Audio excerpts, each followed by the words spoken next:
folks, and welcome to the Hillbilly Kitchen. Today we're going to be making some cold brewed coffee for all your favorite iced coffee drinks.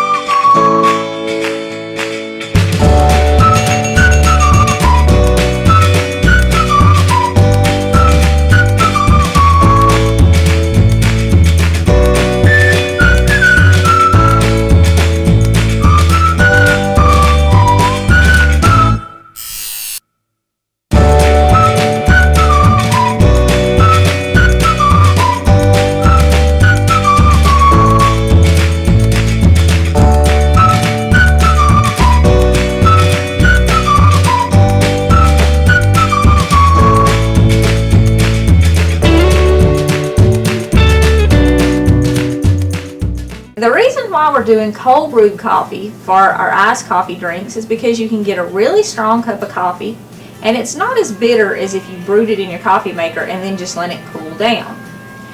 I usually I use bottled water, and I usually just make one bottle at a time because that makes quite a few coffee drinks. You only want to use 4 to 6 ounces in a coffee drink, and these bottles are almost 17 ounces. And when you're measuring your coffee, you want to use a tablespoon for every 6 ounces of water.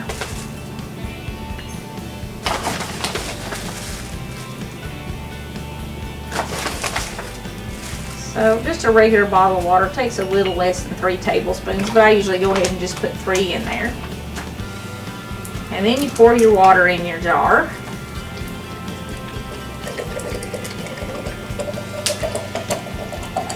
See, I told you this was simple.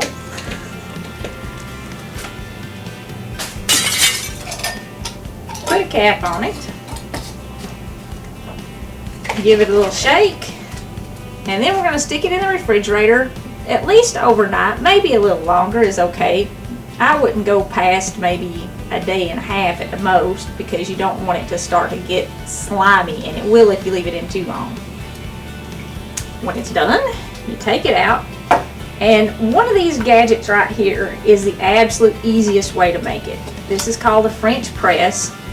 Has a screen on it, and the screen filters out all the coffee grounds. There are, other ways to do it, but like I said, this is the easiest way. And I like this press here because it is glass. And because it's glass, that means it's not going to get all those little cracks in it that a plastic one will get in it, and it's not going to absorb other odors.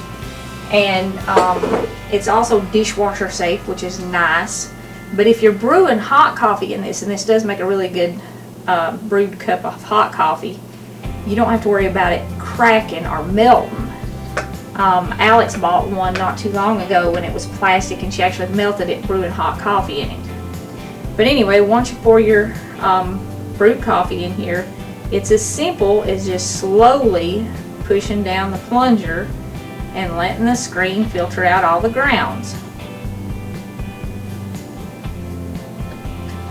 And once you filter it, you do want to use it pretty quick. If you're not going to use it all at once, you want to pour it in another jar, and then you can store it in your refrigerator for 2 or 3 days.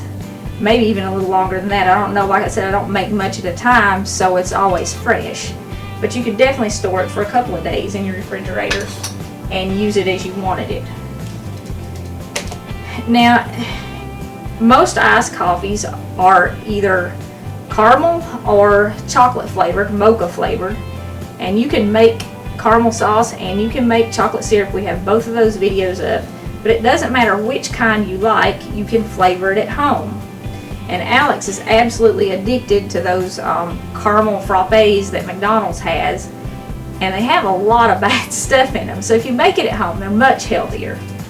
But what you need for any iced coffee drink is some milk and some ice, of course, some sugar, and then whatever flavor you want. And you don't have to put any flavor in it at all if you don't want to. You can just sweeten it and add your milk to it and your ice and drink it just like that. But I do like a little flavor if I'm doing an iced coffee drink because it's kind of a special treat.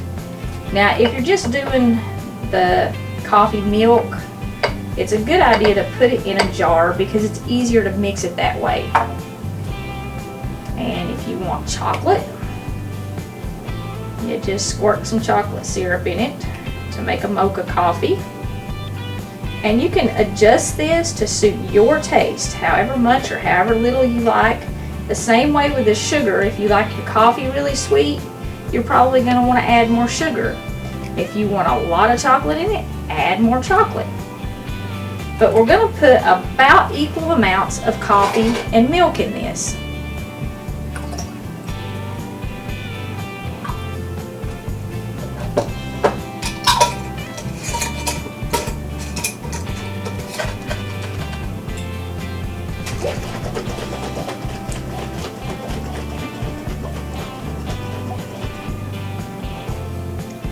For the mocha coffee milk, it's just that simple.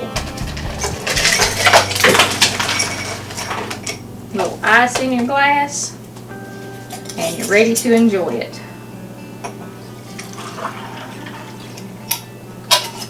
Now, if you like the blended drinks, it is equally as simple. You want to do about half milk and half coffee again.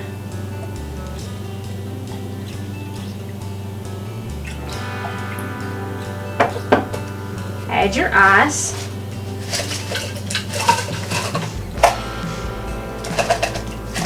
A little sugar.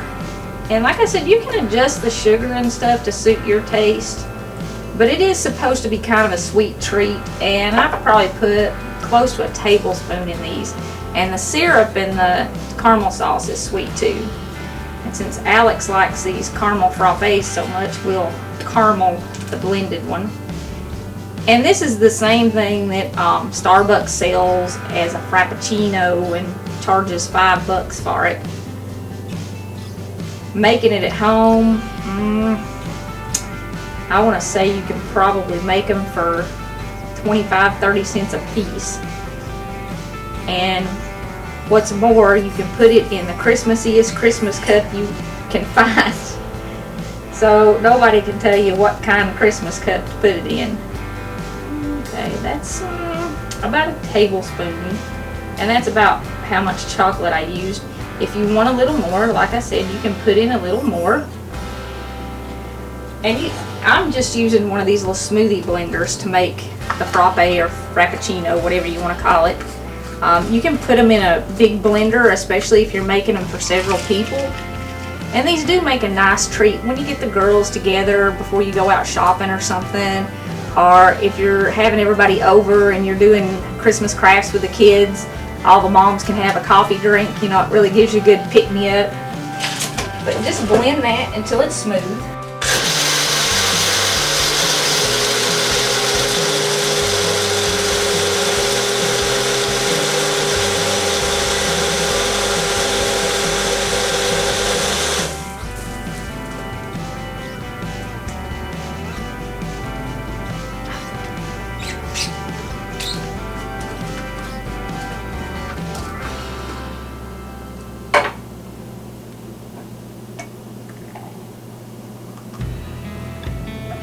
If you want a really sweet treat too, you can even make these with ice cream instead of milk.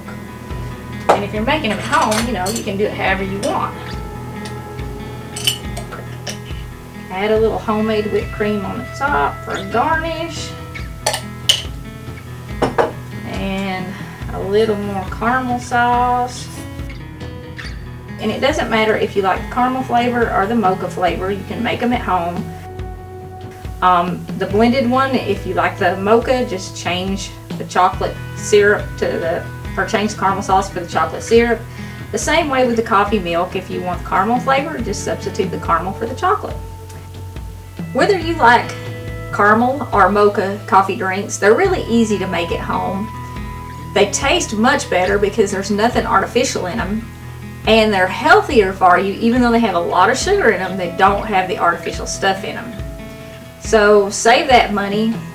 Don't worry about the Starbucks cup controversy.